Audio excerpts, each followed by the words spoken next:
بسم الله الرحمن الرحيم إن الله وملائكته يصلون على النبي يا أيها الذين آمنوا صلوا عليه وسلموا تسليما اللهم صل على سيدنا مولانا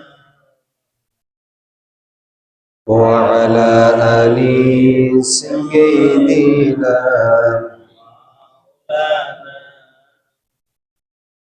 اللهم صل على سيدنا مولانا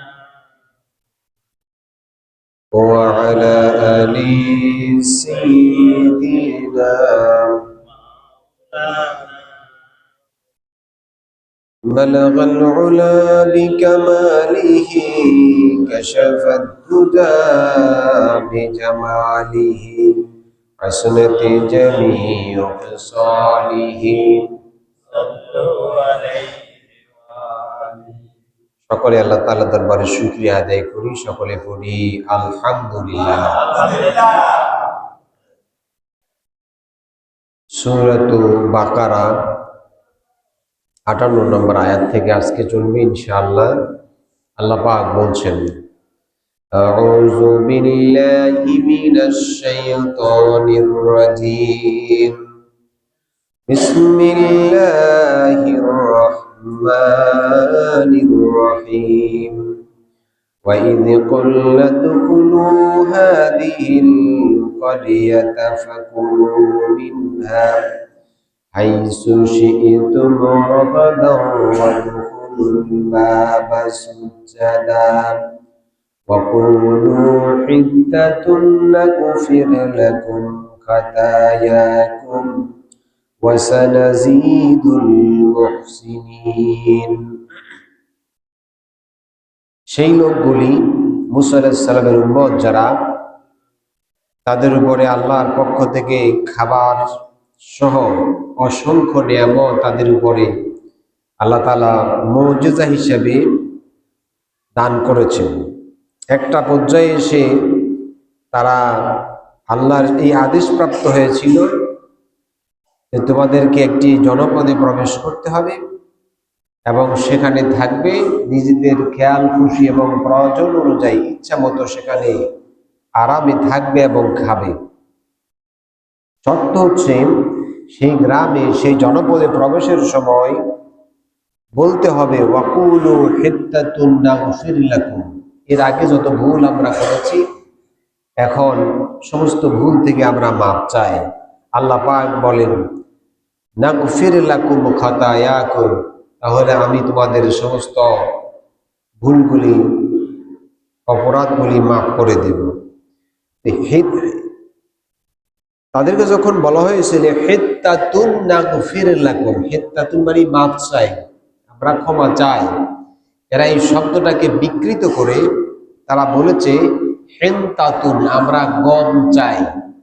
আল্লাহ বলছেন মাফ চাই, এরা বলছে সবটা ঠিক আছে। আল্লাহর আয়াতকে ওরা বিকৃত করেছে। আল্লাহ পাক বলেন ফাবাদদালাল্লাযীনা যালামু কাওলান গায়রাল্লাযীনা ক্বিলা লাহুম ফাআনজালনা আলাল্লাযীনা যালামু রিজজাম মিনাস সামাই বিমা কানু ইয়াফসুকুন। আল্লাহ তাআলার কথাকে যারা বিকৃতি করলো, অন্যায় যারা করেছিল, আল্লাহ সুবহানাহু ওয়া তাআলা ফানজালনা আলাইহিম, তাদের উপরে নাজিল করেছেন রিজসাম মিনাস সামাই, আকাশ থেকে তাদের উপরে শাস্তি দিয়েছেন, বিমা কানু ইয়াফসুকুন, তারা আল্লাহর সাথে যেই সত্য ত্যাগ করেছিল, আল্লাহর সাথে যে ফাসিকি করেছিল, এরপরে তাদের সেই খাবার, তাদের সেই প্রয়োজনীয়তা সব আসলো। এখন তাদের পানি সংকট দেখা দিল, পানির তাদের খুব প্রয়োজন।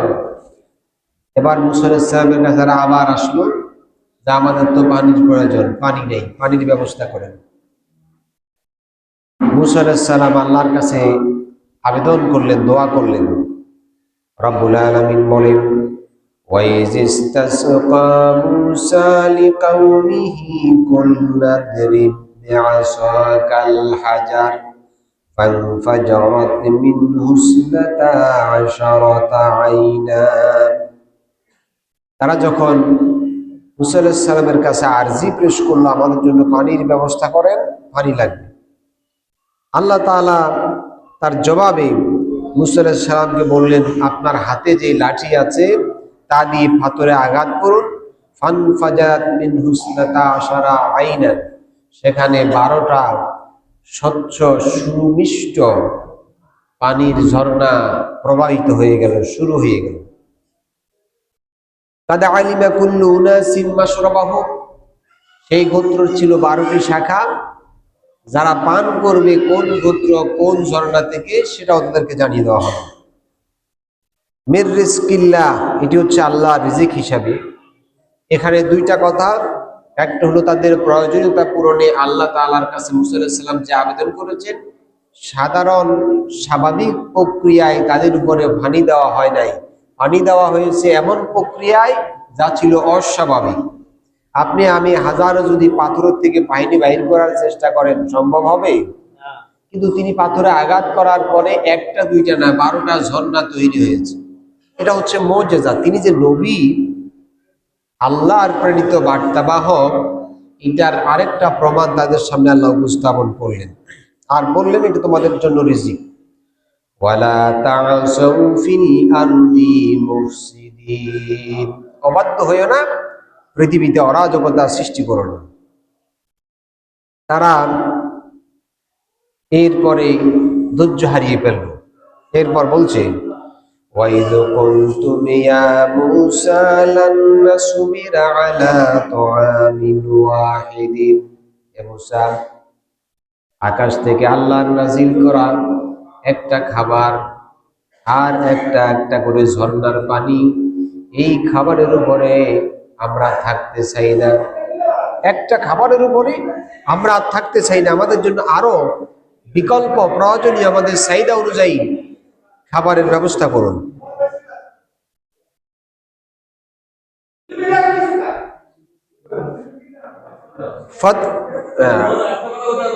ফাদউ লানা রাব্বাকা ইউখরিজ লানা মিম্মা তুনবিতুল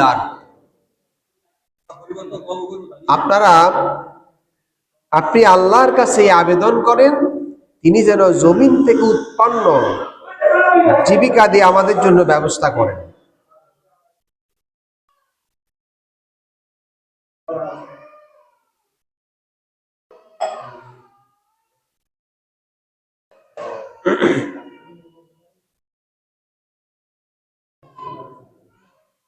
জমিন থেকে উৎপন্ন প্রয়োজনীয় যে ব্যবস্থা দিই, তার মধ্যে কি আছে? তার মধ্যে আছে আমাদের জন্য ভূমিজাত শাকসবজি, গম, মসুর ডাল, পেঁয়াজ, আদা, রসুন, এগুলি যা আছে এগুলি যেন আমাদের জন্য তিনি দান করেন। আল্লাহ তাআলা সেগুলি দিলেন। আর মূসা আলাইহিস সালাম বললেন, ক্বালা তাস্তাবদিলুনাল্লাযী হুয়া আদনা বিল্লাযী হুয়া খায়রুন, আল্লাহ তোমাদেরকে যা দিয়েছেন তোমরা কি এর থেকে এটাকে পরিবর্তন করে এর থেকে ন্যূনতম, নিম্নমানের, এর থেকে তুচ্ছ আল্লাহটাকে বাদ দিয়ে গ্রহণ করেছো, অথচ আল্লাহটা ছিল অনেক বেশি কল্যাণকর, এটা উত্তম ছিল।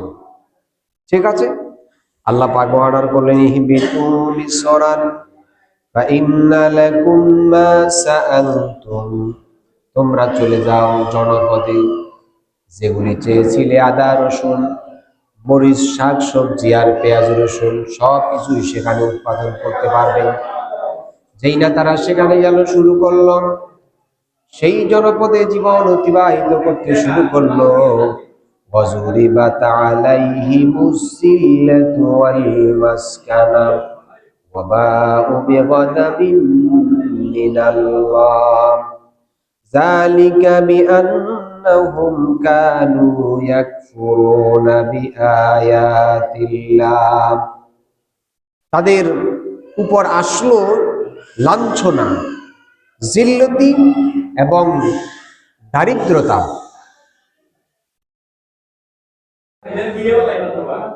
কি হলো, একটার পর একটা ডিস্টার্ব লেগে আছে।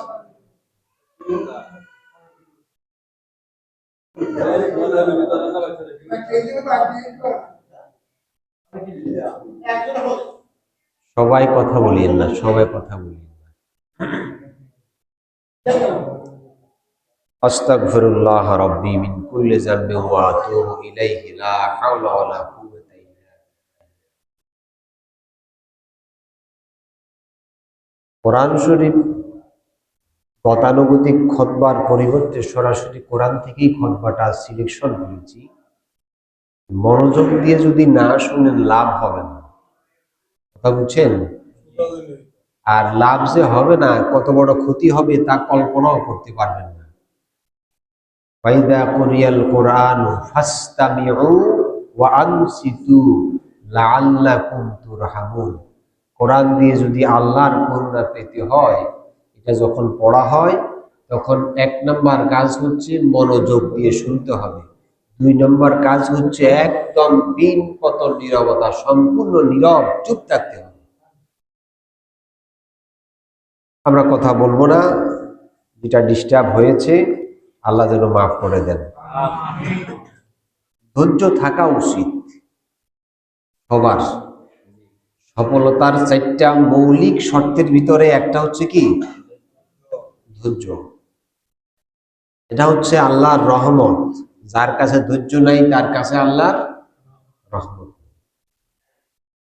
এই লোকগুলি তারা আল্লাহর দেওয়া রিজার্ভ খাবার, রেডিমেড খাবার, সেই সময় খাবারগুলি নষ্ট হতো না। এখন তারা চাইলো নিজেরা উৎপাদন করে খাবে, আল্লাহটা খাবে না। আল্লাহ বললেন ঠিক আছে, যাও, যেখানে আমার মানুষদেরকে আমি দিয়েছি তারা করে খায় সেখানে তোমরাও চলে যাও। তারা গেল, যাইয়া দেখেন জান্নাতের আরামের খাবার, কোনো পরিশ্রম ছিল না, খাইল। এখন রোদের ভিতরে, উত্তপ্ত মরুভূমিতে, বালুর উপরে, প্রচন্ড শীতের মধ্যে মাঠে কাজ করিয়া ফসল উৎপাদন করে খাওয়া যে কি কষ্ট, এখন টের পাচ্ছে না। কথা বুঝেন নাকি? ওয়াবা ও বেগাদাম মিনাল্লাহ, তাদের যে কষ্ট, তাদের যে দারিদ্রতা, একটা ফসল রোপণ করলে তা উৎপাদন করে হাতে পেতে যে সময়, সেই সময়ও তো খাওয়ার প্রয়োজন আছে, কিন্তু এত কষ্ট করতে গিয়ে তারা আর তৃষ্ণা পাচ্ছে না। হালালের ঘরের দুলাল বিনা পরিশ্রমে আরামে আরামে খেয়েছে, এখন পরিশ্রম করে খাইতে যাইয়া খাবারও সংকট, শারীরিক অবস্থাও খারাপ। এটা কেন হচ্ছে? ওয়াবা ও বিগাদাবিন মিনাল্লাহ, এটা হচ্ছে আল্লাহর অসন্তুষ্টিতে তারা নিমজ্জিত হয়েছে। কারণ হচ্ছে যালিকা বিআন্নাহুম কানু ইয়াকফুরুনা বিআয়াতিল্লাহ, তাদের উপর এই দারিদ্রতা, লাঞ্ছনা, গঞ্জনার কারণ হচ্ছে তারা আল্লাহর আয়াতকে অস্বীকার করেছে। ওয়ায়াকতুলুনান নাবিয়্যিনা বিগাইরি হাক্কিন, অন্যায়ভাবে আল্লাহর দ্বীনের দায়ী, আল্লাহর নবীদেরকে অন্যায়ভাবে হত্যা করেছিল। যালিকা বিমা আসাউ ওয়া কানু ইয়াতাদুন, সীমা লঙ্ঘন করার কারণে, অবাধ্য হওয়ার কারণে তারা এই বিপদে পড়েছিল। আল্লাহ পাক বলেন, ইন্নাল্লাযীনা আমানু والذين هادوا والنصارى والصابئين من آمن بالله واليوم الآخر وعمل صالحا فلهم أجرهم عند ربهم ولا خوف عليهم ولا هم يحزنون। যারা ঈমানদার, যারা ইহুদি, যারা খ্রিস্টান, যারা সাবিন, অগ্নি উপাসক, এদের মধ্য থেকে সকলেই মান আমানা বিল্লাহ, যারা আল্লাহর প্রতি বিশ্বাস করে, ওয়াল ইয়াউমিল আখির, এবং পরকালে বিশ্বাস করে, ওয়া আমিলা সালিহান, এবং ভালো কাজ করে। কয়টা কথা? তিনটা কথা। একটা হচ্ছে ঈমান আনতে হবে আল্লাহ এবং পরকালের প্রতি, আল্লাহর প্রতি এবং পরকালের প্রতি, দুই নাম্বার। তিন নাম্বার হচ্ছে ওয়ামিলা সলিহান, আমল সলে করতে হবে, ভালো কাজ করতে হবে। ভালো কাজের মেজারমেন্ট কি? কোনটা ভালো কাজ কোনটা খারাপ কাজ এটা বুঝবো কিভাবে? বলতে পারবেন কেউ? পারবেন না। ভালো কাজ আল্লাহর যে আদেশ সেটাই ভালো কাজ, আল্লাহর যা নিষেধ সেটা মান্য করাই ভালো কাজ। আল্লাহর নিষেধের বাহিরে যাওয়া যায় না, যাবে না, মুমিন যায় না, যেতে পারে না। এখন ভালো কাজ কোনটা সেটা বুঝতে হলে তো আপনাকে কোরআন পড়তে হবে। ভালো কাজ কোনটা এটা বুঝতে হলে তো হাদিস পড়তে হবে। হাদিসের বাহিরে, কোরআনের বাহিরে যা আছে এইসব ভালো কাজ হতে পারে না।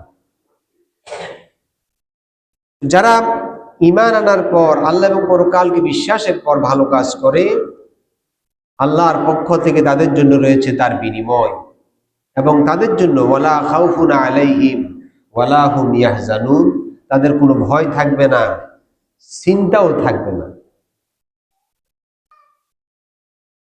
যারা সেই সময়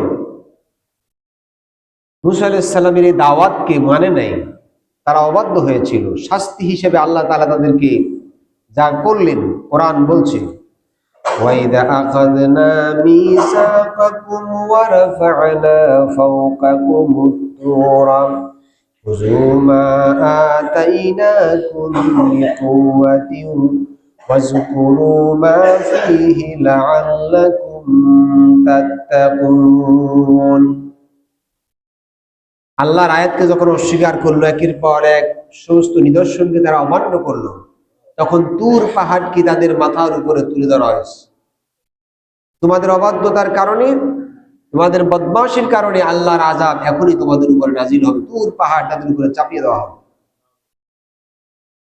যখনই তারা এটা দেখলো, ওয়াজকুরু মা ফিহি লাআল্লাকুম তাত্তাকুন, তখন তারা সেটাকে স্মরণ করলো, বিশ্বাস করলো বাঁচার জন্য।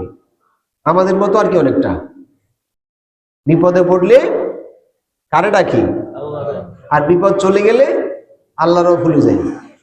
ওয়াইদা গাশিয়াহুম মাউজুন কাজুলাল দাউল্লাহ মুখলিসিনা লাহুদ্দিন, চতুর্দিকে পানি, পাহাড়ের মতো মাউজুন কাল জাবাল, পাহাড়ের মতো উত্তাল তরঙ্গমালা, ঢেউ যখন শুরু হয়ে যায় তখন আর কেউ থাকে না, আল্লাহ ছাড়া কাউকে মানুষ চিনে না। যখন আবার সমুদ্র তীরে উঠে যায় আল্লাহকে মানুষ ভুলে যায়। করোনার সময় তো আমরা দেখছি আল্লাহরে মানুষ কি পরিমাণ স্মরণ করে। গত শুক্রবার সকালে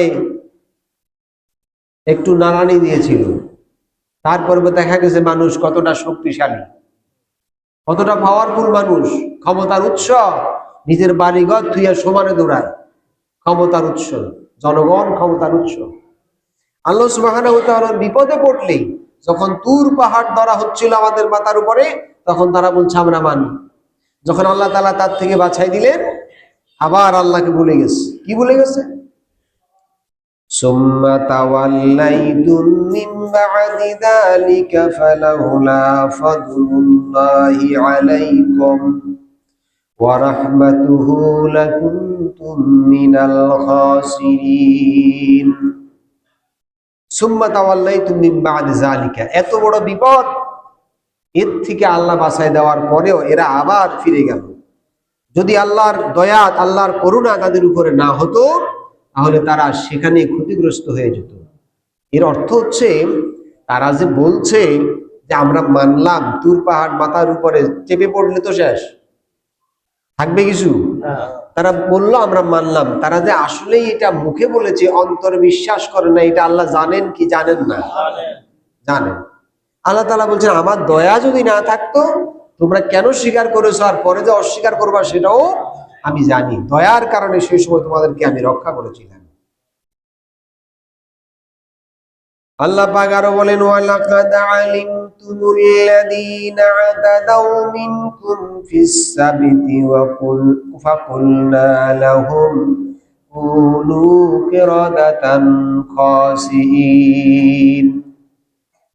আমি এও জানি যে তোমাদের মধ্য থেকে যারা সীমা লঙ্ঘন করেছিল শনিবারের ব্যাপারে, আর তাদেরকে আমি শাস্তি হিসেবে ভীতিকর বিশ্রী বানরে পরিণত করে দিয়েছি। এখন বানর মানুষ থেকে না মানুষ বানর থেকে? কোরআন তো বলছে ওই মানুষগুলারে বান্দর বানাইছে। ডারউইন বলছে বান্দর মানুষ থেকে কনভার্ট হয়ে আসছে, পরিবর্তনের মাধ্যমে বান্দর থেকে মানুষ আসছে। এখন কোনটা সত্য? আল্লাহটা সত্য হলে তাহলে মানুষের তো বান্দর হয়েছে, ব্যাপারটা এরকম নাকি? না না, ব্যাপারটা এরকম না। সেই লোকগুলি ছিল 40 জন, কেউ বলেছে 70 জন, যারা এই আল্লাহর বিরুদ্ধে, রসুলের বিরুদ্ধে, মুসা আলাইহিস সালামের বিরুদ্ধে, তাওরাতের বিরুদ্ধে সর্বশক্তি প্রয়োগ করেছিল, ক্ষমতা প্রয়োগ করেছিল। এদের সংখ্যা ছিল 40 থেকে 70-এর মধ্যে। কথা বুঝে নেব না? এইদের শাস্তি হচ্ছে এই কয়জনরে বান্দর বানায় দিছে। এখন বান্দর যে লোকাল বান্দরের একটা স্ট্রাকচার আছে, সাধারণ বান্দরের কি আছে? তার একটা বৈশিষ্ট্য আছে, সৌন্দর্য আছে। এদের তো আর এই বৈশিষ্ট্য নাই। ওই বান্দর জন্ম থেকে, ওই মায়ের পেট থেকে বাইরে এসে গাছ ধরি, তো আজীবন গাছে গাছে লাফানো তার অভ্যাস। এখন যেই বান্দর সারা জীবন মানুষের সমাজে ছিল, আল্লাহ যখন বান্দরই বানাই দিল, ও তো আর গাছে লাফানোর অভিজ্ঞতা নাই, আছে? ও ছিল কম্বল দড়াইয়া এসি রুমে। এখন যখন বান্দর বানাইয়া দিল, এখন তো আর সে গাছে শীতের মধ্যে, গরমের মধ্যে, বৃষ্টির মধ্যে টিকবে কিনা? ওই বান্দরগুলিকে, মানুষগুলিকে বান্দর বানানো হয়েছে, মানে তাদেরকে আল্লাহর আযাব হিসেবে বান্দরে পরিণত করেছে। বিশ্রী বানর মানে তাদেরকে দেখে ওই বান্দরগুলো সমানে দৌড়াইতেছে। এরকম বান্দর তো আমাদের গ্রুপে, আমাদের জীবনে আমরা আমাদের জাতের মধ্যে দেখি নাই, তারাও দেখি সমানে বানাইতেছে। এটা হচ্ছে আল্লাহর আযাব। কার আযাব? আল কুলু কিরাদাতান খাসিন। বান্দর মানুষ থেকেও আসে নাই, আর মানুষও বান্দর থেকে হয় নাই। আল্লাহর সৃষ্টি আলাদা, মানুষ আল্লাহর আশরাফুল মাখলুকাত। আল্লাহ পাক বলেন এটা করেছি কি কারণে? ফাজআলনাহা নাকালাল লিমা বাইনা ইয়াদাইহা ওয়া মা খালফাহা ওয়া মাউইযাতাল লিল মুত্তাকিন। এটা কেন করেছি? ফাজআলনাহা নাকালাল লিমা বাইনা ইয়াদাইহা। রাসূলকে আল্লাহ তাআলা বলেছেন, হে রাসূল, এটা কেন করছিলাম? মানুষের বান্দর কত রকমের শাস্তি আল্লাহ এর আগে দিয়েছেন, পরেও দিয়েছেন, দিয়েছেন কিনা? কিন্তু বান্দর কি কাউরে বানাইছেন? বানান নাই। তো তাদেরকে কেন বান্দর বানাইছি? আপনার সামনে এবং আপনার পরে, ওমা খালফাহা, আপনার পরে কিয়ামত পর্যন্ত যত মানুষ আসবে, আমার বিধানকে, আমার নবীকে যারা এইভাবে চ্যালেঞ্জ করবে, বিদ্যাঙ্গুলি প্রদর্শন করবে, আমার হুকুমকে যারা চ্যালেঞ্জ করবে, এদের জন্য যেন এটা একটা নিদর্শন হয়, ওয়াজ হয়, শিক্ষা হয়, কিয়ামত পর্যন্ত এই জন্য এটা করে দিয়েছে। আছে না এই কথা কোরআন শরীফে? যারা আল্লাহর বিধানকে, আল্লাহর হুকুমকে অবজ্ঞা করে, আল্লাহর বিধানকে, বিধানগুলি প্রদর্শন করে, বান্দর বানানোর ক্ষমতা আল্লাহর এখনো আছে না নাই? এত লাফালাফি করা ভালো নয়। এক লোক মুসা আলাইহিস সালামের, দেখেন তাদের বান্দরামিরা শেষ নাই। তার সন্তান ছিল না, নিঃসন্তান, সম্পদ ছিল প্রচুর। তার আপন লোকেরা, ভাইয়ের ছেলেরা তাকে খুন করেছে। কি জন্য? এখন ওই লোক না থাকলে তার ওয়ারিশ হিসেবে তো তারাই উপস্থিত। তারা খুন করে গোপনে প্রকাশ্যে এসে মুসা আলাইহিস সালামের কাছে মামলা দিয়েছে, আমাদের ইনি খুন হয়েছেন, এই ব্যাপারে আপনি সমাধান দিবেন, আপনি খুনিকে ধরেন, তার শাস্তি চাই আমরা। খুব ভালো করে বুঝেন, মামলা দিছে কারা? খুনিরা আসবে পরে। মামলা দিছে তার আপন ভাইয়ের ছেলেরা, ভাতিজারা মামলা দিছে তার চাচাকে হত্যা করেছে। এখন তারা হত্যাকারীর বিচার চায়। কারা চায়? যারা খুন করেছে। আমার মনে আছে সম্ভবত 17-18 সাল হবে, রাত 11টা, আমি বাড়িতে কথা বলছি, বসবার থাকতাম, আপনাদের কাছে প্রথম আসছি। তা আমার 2টা গরু ছিল, দুধ খাওয়ার জন্য রাখছি। এখন ওই প্রচন্ড গরমে গরুর গলায় চেন লাগাইয়া ঘরের নিচ দিয়া ভেতরে চেনের মাথা, গরু বাহিরে, গরম থেকে একটু রিল্যাক্সের জন্য। রাত 11টার দিকে ওই যে অর্ধেক থেকে সেন্টটা ছিটছে, অর্ধেক গলার সাথে রয়ে গেছে, এখানে তালা তো কি করুম, এই বোবা পানিরও রাত হইলে গলায় লোহার রশি দিয়ে তালা লাগায় রাখতে হয়। শুধু বাঘ ভাল্লুকের ভয় নয়, কার ভয়ে? চোর নেই, এই 2 পাওয়ালা বান্দরের ভয়ে, এরা মানুষ না। এই এখান থেকে খুলে নিয়ে যাচ্ছে। এখন ওই গলার চেইন যে দৌড়ানোর সময় গরুর আওয়াজ হয়েছে, ঘরের লোকেরা টের পাইয়া দৌড়াইতেছে। কয়েক সেকেন্ডের মধ্যে চুরি হইতো। বিদায় চতুর্দিক থেকে আমরা নাম্বার কালেকশনে ছিলাম, আমি সাথে সাথে কয়েক জায়গায় ফোন দিয়েছি, আশপাশ সবাই আওয়াজ থেকে বেরিয়ে গেছে। চতুর্দিক থেকে মানুষ বেরিয়ে গেছে মুহূর্তের মধ্যে, শুকনা মৌসুম। এখন মাঝখানে মাঠের মধ্যে গরু, কেউ আর সুর খুঁজে পায় না, সবাই গরু পাইছে। একজন আমারও বলতেছে, কয় আর সোর পাইতেন নয়, ঘটনা থাকুক এখানে। তো কি হয়েছে? কয় সোরেও আঙ্গুল লাগান, সোর দোয়ার, সোরেও সোর দোয়ার আঙ্গুল লাগে। আমি সোর আর কোন থাকবো, এত সোর রেখেছি তোর। এই লোকগুলি নিজের চাচাকে খুন করে ফাঁসাচ্ছে কারে? আচ্ছা, নবী মানুষ, খুনি তো তারা, তো এখন ইনি কারের ধরবেন? আপনি মামলা দিলেন, আপনার চাচা মারা গেল, আপনাদের কি আসামি করবে? আল্লাহ তাআলা সেটাও প্রকাশ করেছে, করছেন কিনা? সেটাও প্রকাশ করেছেন। এবং কিভাবে করেছেন সেটাও নবী মুজিজার মাধ্যমে। যারা খুন করে, যারা আল্লাহর আয়াতকে বিদ্যাঙ্গুলি প্রদর্শন করে, সেগুলিও আল্লাহ প্রকাশ করতে জানেন। ফেরাউনের, আমরা সামনে পাইবেন এই সূরার মধ্যেই আছে, ফেরাউনের নিজের রায়, নিজের ট্রাইব্যুনালে নিজের ফাঁসি হয়েছে, জানেননি? পানিতে ডুবাই মারার রায় এটা কে দিয়েছিল? ফেরাউন দিয়েছিল। সুতরাং কোরআন যদি না মানেন, নিজের খোড়া ঘরতে নিজেকেই পড়তে হবে। কোরআনটা পড়ুন, বুঝুন, মানুন, জানুন, দুনিয়াও শান্তি পাবেন, পরকালও নাজাত পাবেন। আলাইহি তাওয়াক্কালতু ওয়া ইলাইহি উনীব।